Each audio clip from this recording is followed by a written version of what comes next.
Certa vez Jesus disse aos seus discípulos que aqueles que crescem nele fariam as obras que ele fez e ainda maiores.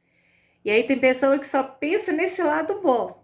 Eu vou orar pelo enfermo, ele será curado. Orarei pelo defunto, ele vai ressuscitar. Eu vou erguer 5 pães e 2 peixinhos, eles vão se multiplicar. Eu vou repreender toda a enfermidade. O cego vai enxergar, o mudo vai falar, o surdo vai ouvir, o paralítico ele vai andar. Eu vou pregar com autoridade, com poder. Eu vou pregar, multidões estarão junto comigo, porque eu vou fazer como Cristo fez.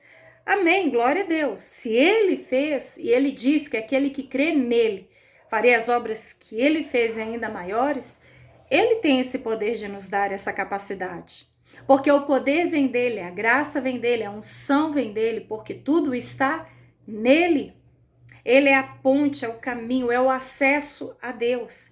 E através deste acesso, nós podemos sim todas as coisas nele que nos fortalece. Porque quando nós declaramos o nome de Cristo com autoridade, com unção, com santidade, o milagre acontece, não porque merecemos, mas porque é Ele que faz. Tudo vem dele. E quando nós temos fé e quando nós somos ramos enxertados nessa videira, que é Jesus Cristo, o Filho de Deus, de fato fazemos parte desse projeto de Deus. E nada é impossível na vida daquele que crê. Mas além de somente as coisas boas do ministério, de ver milagre, de ver multiplicação, de ver coisas sobrenaturais e extraordinárias, precisamos também ter as mesmas atitudes que Cristo tinha. Amar como Jesus amava, perdoar como Jesus perdoava, ser compassivo e misericordioso como só Ele era.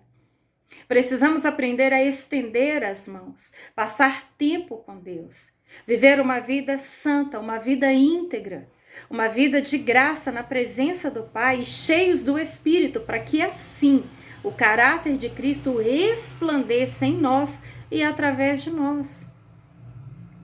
Se eu preciso seguir os passos de Cristo para fazer o que Ele fez, quer dizer que eu preciso levar a cruz. Quer dizer que eu preciso, ainda que sendo confrontado, reconhecer que a vontade de Deus é que importa acima da minha. Nós vemos Jesus suando como gotas de sangue no Getsêmani, prostrado e orando ao Pai: Pai, se possível, passa de mim esse cálice, todavia que não seja feita a minha vontade, mas a tua. Não é o servo maior do que o seu Senhor. Se Cristo era obediente ao Pai, nós precisamos ser. Se Cristo foi perseguido, também nós seremos. Se muitas vezes ele foi desprezado, ele foi insultado, ele foi escorraçado, assim como ele foi maltratado, como ele foi desprezado, nós também passaremos por tudo isso. Não é à toa que ele disse que no mundo tereis aflições. Se ele não foi poupado de aflições, por que eu e você seremos, se não somos melhores do que ele? Pelo contrário, nós somos falhos, pecadores.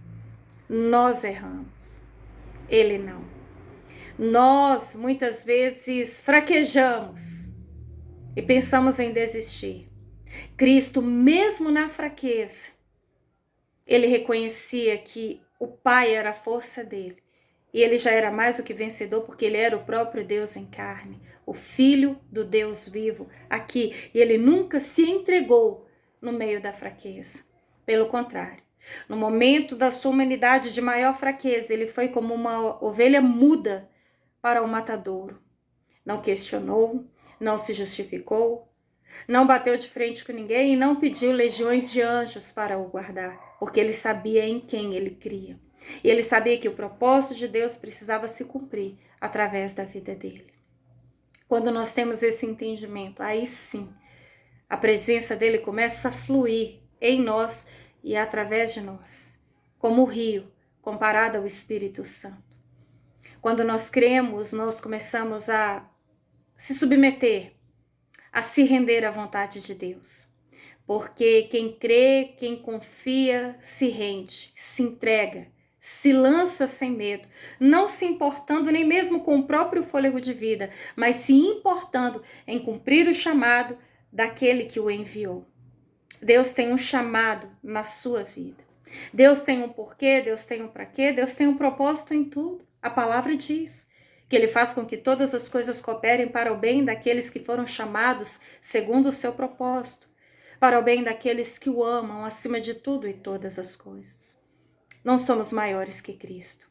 Precisamos nos posicionar como servos dele, como de fato soldados do exército dele, entendendo que a última palavra é dele.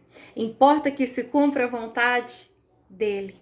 Importa que nos entreguemos a todo o propósito que já foi estabelecido por ele. Vale a pena optar por obedecer, vale a pena optar por copiar quem Cristo era. Vivemos um mundo de pessoas com milhares de seguidores, mas Jesus também levanta os seus discípulos que vão segui-lo, não apenas de palavras, mas seguir os seus passos e andar como ele andou e viver como ele viveu, porque o Espírito Santo nos capacita a fazer a vontade do Senhor acima da nossa.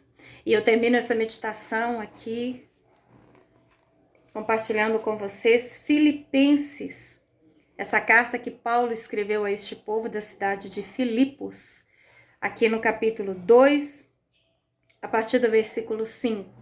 Seja a atitude de vocês a mesma de Cristo Jesus, que embora sendo Deus, não considerou que o ser igual a Deus era algo a que ele devia se apegar, mas esvaziou-se a si mesmo, vindo a ser servo, tornando-se semelhante a homens, e sendo encontrado em forma humana, humilhou-se a si mesmo, e foi obediente até a morte, e morte de cruz. Voltando aqui, versículo 5, que a nossa atitude seja a mesma de Cristo.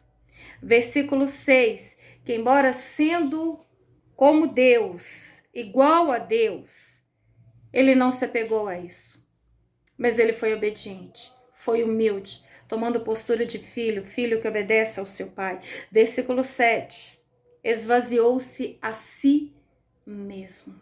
Versículo 8, humilhou-se a si mesmo, sendo obediente até a morte e morte de cruz. Jesus está à procura daqueles que o servirão, não apenas com o que a boca fala, mas de fato, com o que a palavra fala e nos chama a viver. Porque nós vivemos dias em que muitos honram ao Senhor apenas com os lábios, mas o coração está bem longe dele. Ele quer o seu coração. Porque tendo totalmente o seu coração, você de fato não servirá apenas por falar, mas viverá. E até o seu silêncio, as suas atitudes cristãs falarão muito mais alto do que a palavra que sai dos seus lábios.